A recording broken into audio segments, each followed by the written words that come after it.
Blog Talk Radio.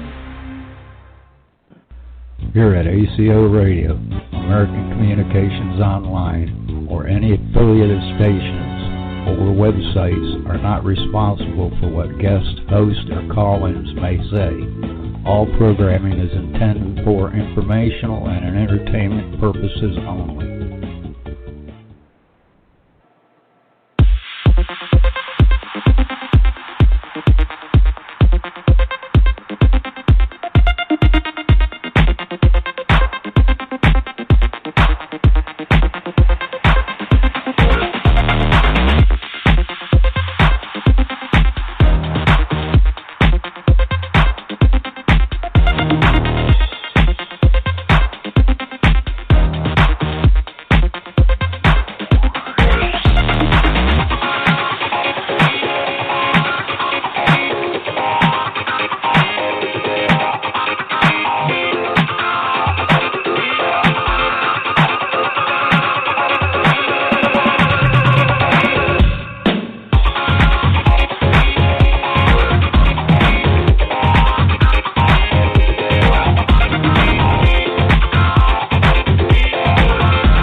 This is T.J. Morris, also known as Teresa J. Morris, and you are listening to T.J. Morris, ET Radio, and American Communications Online. And tonight we're going to syndicate with Janet Carol Lesson, who owns AquarianRadio.com, and we are going to talk today about some very interesting subjects. And let me see if this is her tonight. 347. Hi, 347. Hi, TJ. It is you. Great. Hi, TJ. Karen. How are you? Oh, good. I called in, and your intro and my intro, we were going at the same time, so I figured I'd give you about 2 minutes for your intro. Do you still have your automatic intro for your show? I played the yes. I've already done the disclaimer, and I played 1 minute 11 seconds and just introduced myself. So now, if you'll introduce yourself and Karen and read some ideas for the show tonight, that would be wonderful. Go ahead. Okay, so our panelists are myself, Janet Carol Lesson, and Karen Gresham-Nickel, and Teresa J. Morris, and this is UFO Secret Space, and we're talking about all kinds of things: paranormal, experiencers, extraterrestrial contactees, extraterrestrial, psychics, remote viewing, Area 51, Project Stargate, counseling, and let's see, our government and what are they doing, and our involvement with the government and research of these topics and more. And TJ had sent me a YouTube on Annie Jacobson, ESP, U.S. government. I think that Karen watched the whole thing. I watched most of it. And I got sidetracked. I did. So we're going to talk about that and many other things. So, and then I'm one of the co-host panelists, and I'm in Maui, Hawaii. Karen, let's say a couple things about yourself, and then we'll start doing our roundtable. Okay. Well, my name's Karen Gresham-Nickel, and I'm a clinical hypnotherapist, and I've been doing this for about 35 years, and I'm also an empath, and I'm psychic, and I think we're all psychic. So you could say I am a psychic, but I think basically I've tapped into that part of the brain at a very early age due to surroundings and situations. And so I read energies. When I do a reading, I read people's energy field, and I also read their sound from their voice, and also read the electromagnetic field that surround them and inside of them and comes through is one of their bodies, is one of our bodies.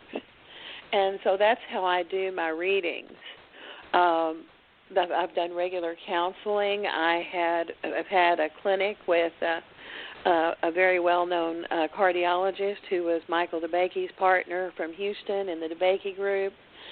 We started in 1989, and finished in 1996, and then he went to another place, and I had a lot of research I was doing about altered states of consciousness. I had some instruments, and so I worked out of the house, and then he was in another office, and we had my house where I could do my research together with another clinic. And so we did that until about 2008 or 9. And so after that, it's just been me doing my research and working with research about extraterrestrials, other races, and how they relate and who are we in relation to them, and about the brain and how the brain and the mind, we can do just about anything if we accept it. And if we trust in our abilities to seek and go further than the dimensional play in which we're working out our lessons karmically, if you want to use that word, the ones we came in with, get it right, or get it as neutral as we can, where we can go on, and because we are truly the architect of the being, the self-being. But we have to learn how to do it. And the more we understand from all areas and all dimension as much as we can, then that means we can see the synchronicities and the symbols and not miss them. And those are the signs that our ET brothers and sisters provide for us, and our guides, our teachers, and ourselves, where we can go further. And so that's a short explanation. Great, wonderful. So my question for the panel right now is, and you answered it perfectly without even asking it, is to tell us about your counseling practice and a little bit of a background and, how you do it. So I want to go round table on that. We can come back to Karen, and we'll have TJ ask you a question. You want to go ahead and ask Karen any questions about what she just said, TJ? And then we'll go and get your background as a counselor and then get mine. So go ahead. Questions for Karen about her. Karen, I'd like to know how you got into the ET Psychic ESP CE5 contact, because I know that you spoke at one of Paula Harris's events, and she invited me a few years ago, but my husband was dying. But I'd like to sort of know how you got into the professional arena. And I'm going to take a break for just a minute, Janet, about 3 minutes while Karen's talking. But I'm going to go on mute, and then I'll be right back. Okay, go ahead, Karen, and give us an idea of professionally how you got on stage. That's a very interesting question. How I got with Paula is that one of my students, who is now a very well-known children's writer, Judy Lowe, had come from Unity Church from one of the Sunday services. And then after that, she came over for her session with me and walked in. But there's even something before that. Like, just put that on pause, and I'm going to go back about 3 years before that. That's when they had the Stephenville lights. And my husband, Robert, and I grew up in Glen Rose, which is close to Stephenville. And Stephenville lights, everybody knows that story. I mean, everybody, that was a very famous UFO happening. And so when it came out, I did a lot of work with a lot of very big CEOs, just themselves, and I had to kind of memorize their accounts, their companies, and I had a lot of involvement with corporate as well as the therapy and everything else. And so we had a CPA who was good friends with Robert and me, and obviously when it came on the news, Manfred called Robert and said, "Don't let her go down there." And he said, if you do, he said, the people she works for will not want to work with her anymore, and she's helping these people. And so Robert very gently. I'm not sure. Are these the same as Phoenix Lights, or is this a different light? No, Phoenix Lights is a different one. Stephenville Lights is after that. Stephenville Lights is when it happened in Stephenville, Texas. Phoenix Lights is happened in Arizona. Mm-hmm. And I don't what know was the which one difference? happened first. I think Phoenix Lights was way before Stephenville Lights.